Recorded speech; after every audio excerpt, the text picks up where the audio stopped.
अस्सलाम वालेकुम guys, welcome back to my YouTube channel. उम्मीद है कि आप सब खैरियत से होंगे और बहुत मज़े में होंगे। और अगर चैनल सब्सक्राइब नहीं किया अभी तक तो प्लीज़ चैनल को ज़रूर सब्सक्राइब करें।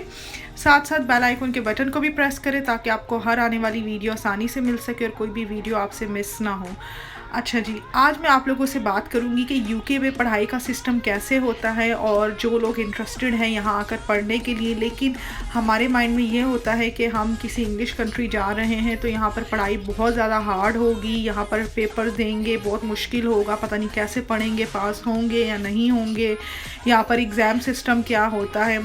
तो वो सारी चीज़ें स्पेशली उनके लिए जो यहाँ आ रहे हैं आजकल, उन्होंने स्टडी वीज़ा जो है अपना अप्लाई किया हुआ जनवरी इनटेक के लिए, या ऑलरेडी जो लोग यहाँ आ चुके हैं सितंबर इनटेक के लिए, तो उनके लिए आज की वीडियो काफ़ी फ़ायदेमंद रहेगी, काफ़ी उनके लिए जो है वो हेल्पफुल रहेगी आज की वीडियो। तो चलिए स्टार्ट करते हैं आज की वीडियो। सबसे पहली चीज़, यहाँ पर यूके में जो पढ़ाई सिस्टम है, यहाँ पर एक चीज़ जिसको बहुत ज़्यादा इम्पोर्टेंस दी जाती है वो है आपकी अटेंडेंस। लाइक आपने डेली, अगर आपकी यूनिवर्सिटी ऐसी है जहाँ आपने डेली ऑनलाइन क्लास लेनी है या डेली आपने जाना है, तो आपकी जो है ना अटेंडेंस यहाँ बहुत मैटर करती है। सॉरी, मैं बस में बैठी हुई तो बस का फ्रंट का शीशा काफ़ी ज़्यादा गंदा है तो उसके लिए माजरत। अच्छा, एक भाई ने कहा था कि आप ट्रक चलाती है, लगता है उन्होंने मेरी ट्रक वाली वीडियो बस पे बैठी हूँ तो उसको ट्रक वाली वीडियो समझ लिया होगा। एनीवे, बात करते हैं मेन टॉपिक की।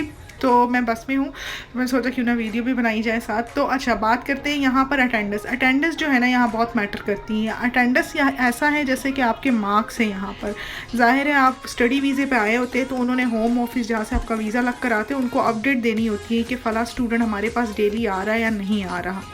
तो ये सारी अपडेट जो है ना उनको देनी पड़ती है। बात कर ली हमने अटेंडेंस की, अब सेकंड बात करते हैं यहाँ पर क्लासेस कैसे होती है। अच्छा, वीक में यहाँ पर 5 डेज़ ही क्लासेस नॉर्मली होती है, लेकिन आपको 5 डेज़ जाना नहीं पड़ता। कुछ यूनिवर्सिटीज़ तो वीक में 1 या 2 दफ़ा बुलाती है, मैक्सिमम 3 डेज़ बुलाती हैं। और इसके अलावा कुछ यूनिवर्सिटीज़ तो वीक में लाइक इस तरह से है कि सिर्फ 1 दिन बुलाती हैं और नेक्स्ट वीक उनका ऑनलाइन होता है, वो भी 2 डेज़ होता है। मतलब ऑल्टरनेट होता है, एक दिन एक वीक हो गया आपका ऑनलाइन, नेक्स्ट वीक आपका आपने जाना होगा, फिर आपका ऑनलाइन, फिर आपने जाना हो। कुछ यूनिवर्सिटीज़ ऐसी, ऐसा नहीं है कि आपने 5 डेज़ जाना। ये हो गया अटेंडेंस की बात और रोज़ आने जाने की बात, क्योंकि ट्रैवलिंग भी फिर आपको आना जाना पड़ता है और कॉस्ट भी लगती है आपको। तो ये चीज़ें हो गई अटेंडेंस की और यूनिवर्सिटी आने जाने का कितने डेज़ होते हैं। अब बात करते हैं यहाँ के एग्ज़ाम्स की। अच्छा, मेरा सबसे पहला मशवरा आप लोगों को ये है कि आप जब यहाँ आना चाह रहे हैं स्टडी वीज़े पे, तो आप अपनी यूनिवर्सिटी यहाँ पर वो चूज़ करें जहाँ पर आपको कम आना जाना पड़े, ट्रैवलिंग के जो है ना वो आप पैसे बचा सकते हैं अपना। और दूसरी चीज़ ये कि जो यूनिवर्सिटीज़ हैं वो ज़्यादातर यहाँ पर 95-90% तो यहाँ पर एग्ज़ाम्स जो है ना, जैसे हमारे कंट्री में फ़ाइनल एक पेपर होता है 3 आवर्स का, इस तरह से यहाँ नहीं होता। यहाँ पर असाइनमेंट बेस्ड सिस्टम बहुत होता है। ऑनलाइन क्विज़ भी लाइक एक सेमेस्टर में एक ही दफ़ा होगा, उससे ज़्यादा नहीं होगा। मतलब यहाँ पर आप कह सकते हैं कि 90 से 95% आपको सिर्फ असाइनमेंट बेस्ड काम होता है, वो भी ग्रुप असाइनमेंट होते हैं और कुछ में आपको इंडिविजुअली ही करना पड़ता है। तो जो असाइनमेंट बेस्ड काम होता है ना यहाँ पर, वो इतना टफ नहीं होता। अच्छा, एक और बहुत इंपॉर्टेंट चीज़, काफ़ी सारे लोग असाइनमेंट में भी फेल हो जाते हैं, जबकि असाइनमेंट तो बहुत ईजी चीज़ है। प्रॉब्लम पता है क्या होती है यहाँ पर जो इस यूनिवर्सिटीज़ लाइक यूके की जो यूनिवर्सिटीज़ हैं, वो एक जब आपको असाइनमेंट देती है तो असाइनमेंट का एक आपको पेपर वर्क देती है कि आपने अपने असाइनमेंट में ये चीज़ें डालनी है। लेकिन यहाँ पर आकर स्टूडेंट मार खा जाते हैं। वो ये सोचते हैं अच्छा फला टॉपिक है तो मैं इस टॉपिक पे जो मुझे मिलेगा मैं बना लूँगा, लेकिन वो रॉन्ग है। उन्होंने जो पूछा है, जैसे मैंने आपको बताया था ना कि ये लकीर के फ़कीर हैं, इनको जो ये कहते हैं ये बस वही चाहते हैं, ये आउट ऑफ द बॉक्स नहीं जाते। तो आपने अपने माइंड में और ये चीज़ ज़रूर रखनी है कि जो हमें असाइनमेंट के साथ क्वेश्चंस दिए हैं, हम उन क्वेश्चंस को अपने असाइनमेंट में ज़रूर इंक्लूड करें और वही वर्ड्स आपके असाइनमेंट में होने चाहिए, अदरवाइज़ वो आपको फ़ेल कर देते हैं। क्योंकि यहाँ पर सारा कंप्यूटर बेस्ड सिस्टम होता है।